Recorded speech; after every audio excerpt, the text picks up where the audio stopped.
Assalamualaikum warahmatullahi wabarakatuh. Alhamdulillahi rabbil alamin. Ashhadu an la ilaha illallah wahdahu la syarikalah wa ashhadu anna Muhammadan abduhu wa rasuluh la nabiyya ba'dah. Terima kasih atas kehadiran saudara-saudara sekalian, karena pada hari ini kami dari Yayasan Pembina Mu'allaf At-Tauhid menerima tamu-tamu yang tentu saja membuat heboh Indonesia. Tamu-tamu ini kami terima dengan tangan terbuka. Siapapun yang datang ke Geraha Mu'allaf kami terima semua. Ada yang muslim, ada yang non-muslim. Datang bertamu kepada kami akan terima. Siapapun yang datang. Kebetulan saat ini yang datang adalah dari saudara-saudara yang asal dari Trah Wali Songo. Seandainya dari kalangan Ba'alawi datang ke sini, kami juga akan terima. Prinsip dasar yang dikembangkan oleh Geraha Mu'allaf adalah kajian akademik. Dan itulah semangat yang harus menjadi panduan kita. Membela kebenaran, bukan membela pembenaran. Dan dalam konteks ini, alhamdulillah ada datang Tubagus Mogi yang ada di sebelah kanan saya. Kemudian Sayyid Tengku Mudaqari. Kemudian beliau yang baru saja berbicara kepada kita dengan berbagai data-data terbaru yang tentu saja itu menjadi renungan kita bersama, yakni beliau yang dikenal dengan nama Kiai Haji Imaduddin bin Usman Al-Bantani. Kemudian ada juga Kiai Pleret atau Gus Fuad Pleret yang senyumnya membuat kita semakin terkesima, dan juga Kiai Nur Ikhya yang sangat halus bahasanya, sangat santun tutur katanya, yang membuat kita sangat sulit untuk menolak apa yang beliau katakan. Kemudian Gus Fakih Al-Muqaddam katanya. Mudah-mudahan ini menjadi penyemangat. Setiap orang itu punya karakter, tapi karakter masing-masing orang itu sebetulnya bermuara dari hati. Dan sebenarnya dia bicara dalam konteks kebenaran atau dalam konteks bukan kebenaran, itu bisa dideteksi.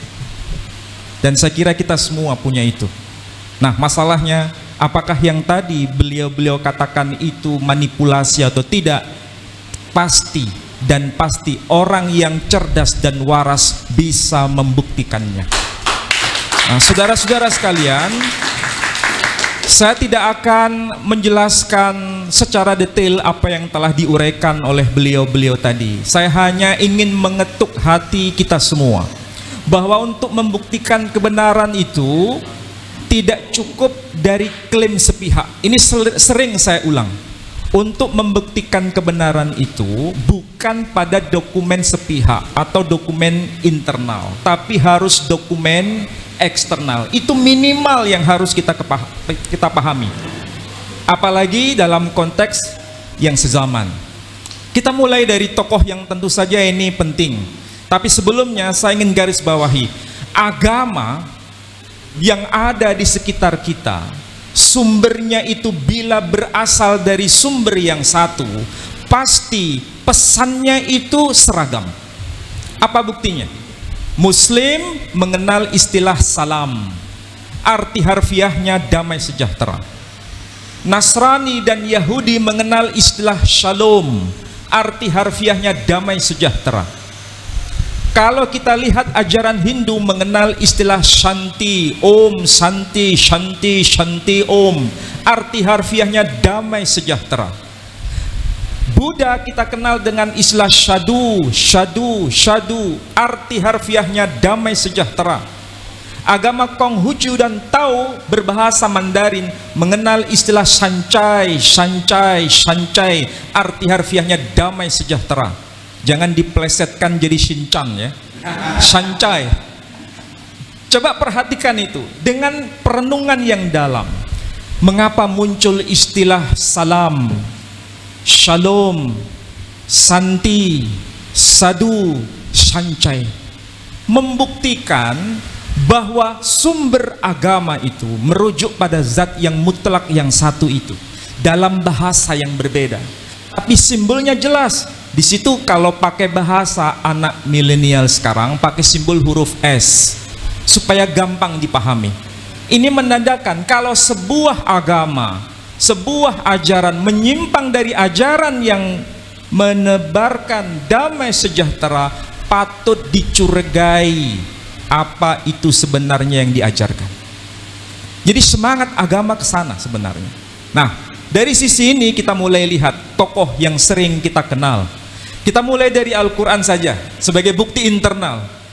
Karena kita Muslim pasti nahnu abna'ud dalil. Kita ini putra-putra orang berdasar pada dalil. Apa yang dikatakan Quran? Ibrahim berkata, dan itu ditegaskan dalam Al-Quran. Alhamdulillahilladzi wahabali alal kibari Ismaila wa Ishaqa inna rabbi lasami'ud du'a.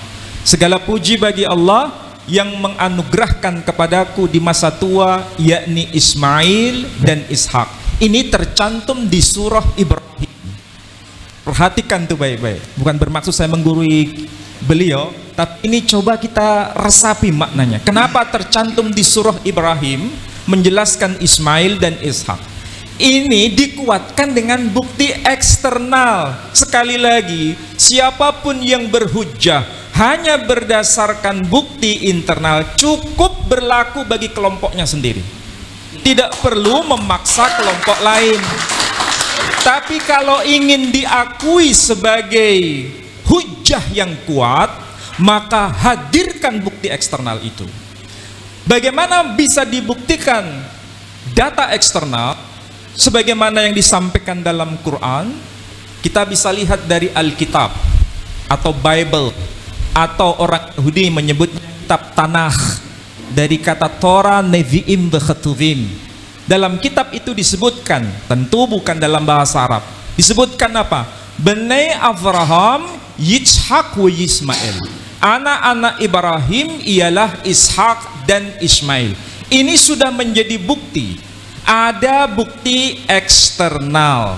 Maka bagaimanapun caranya, kebenaran itu semakin terungkap bahwa ini bukan tokoh fiktif Ibrahim itu, karena ada bukti eksternal.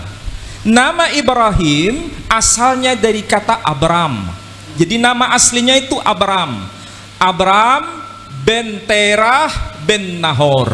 Kemudian berubah namanya menjadi Avraham. Quran sendiri boleh membaca dengan nama Ibrahim. Makanya salah satu qiraah sab'ah ayat yang berbunyi Bismillahirrahmanirrahim, wa idh yarfa'u Ibrahimul qawa'ida minal baiti wa Ismail rabbana taqabbal minna innaka antas sami'ul alim. Jadi boleh dibaca Ibrahim, boleh dibaca Ibrahim. Ini kalau kita kaji dari sisi linguistik, dirosah lisaniyah atau kajian kebahasaan. Dari Abraham menjadi Ibrahim itu ada lompatan.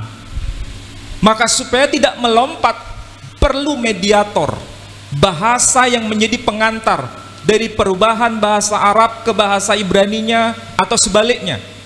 Dari Ibrahim ke Abraham kita ketemukan nama Ibrahim.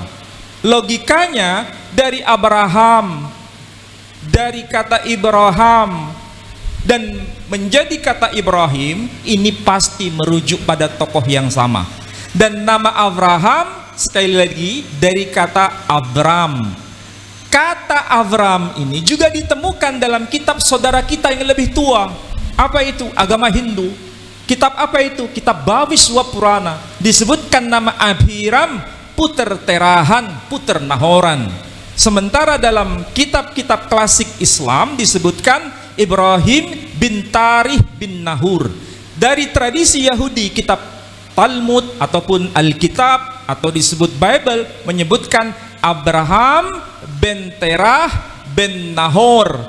Jadi disebut nama Abiram, Abram, Ibrahim, Abraham, tokohnya bukan tokoh fiktif. Karena apa? Ada data-data yang lengkap, bukan sekedar data internal tapi data eksternal. Ada data yang lebih senior, ada data yang lebih terakhir. Semuanya itu kalau dikumpulkan merujuk pada fakta, bukan fiksi. Ini cara kita berpikir waras dan sehat. Kecuali kalau berpikir yang tidak waras, hanya klaim sepihak. Jadi siapapun yang mau jujur mengakui kebenaran, pasti tidak bisa menolak apa yang saya katakan ini.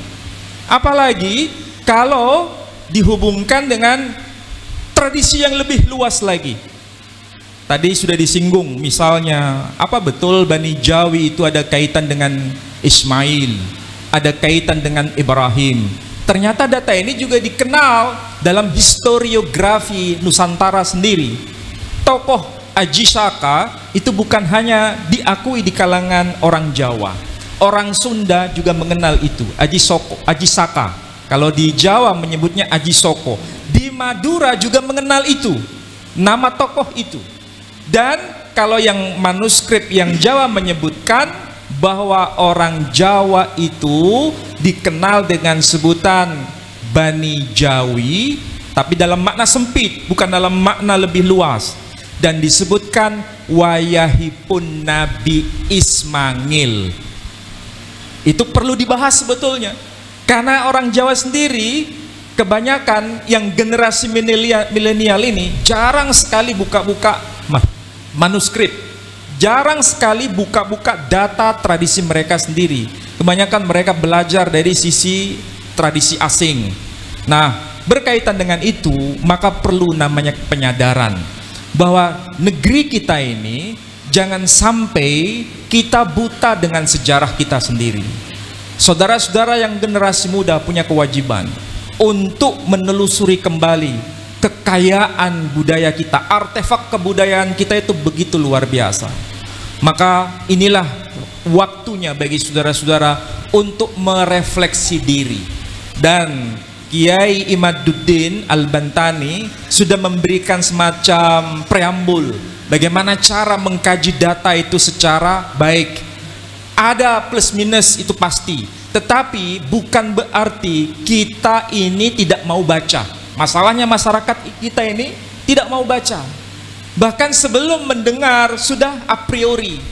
Bahkan karena terlalu tradisi itu begitu mengakar lama, sehingga ketika menemukan sesuatu informasi yang sepertinya asing dianggap sebagai yang salah. Akibatnya apa? Ini doktrin. Agama itu tidak hanya dalam konteks doktrin, tapi juga pertanggungjawaban ilmiah. Saya yakin saudara-saudara yang ada di depan saya dan para ulama yang ada di samping kanan dan di samping kiri saya ini punya kewajiban moral untuk memberikan penyadaran kepada anak-anak muda, kepada bangsa besar ini, supaya beragama bukan sekedar doktrin, apalagi halu. Itu sangat-sangat tidak berkenan. Maka yang penting adalah bagaimana beragama dengan pertanggungjawaban moral, sehingga menjelaskan Islam itu dengan cara yang benar, menjelaskan Islam itu dengan cara yang benar-benar akademik dari bukti internal dan bukti eksternal. Itu minimal. Dan tentu saja ini tidak mudah, perlu pertanggungjawaban studi yang semakin meningkat dari hari demi hari. Saya kira demikian yang bisa saya tambahkan. Saya tidak bermaksud untuk mengulang kembali, tapi saya hanya memberikan semacam informasi secuil saja yang bisa bermanfaat untuk saudara-saudara sekalian. Saya kira demikian. Wassalamualaikum warahmatullahi wabarakatuh. Waalaikumsalam warahmatullahi wabarakatuh.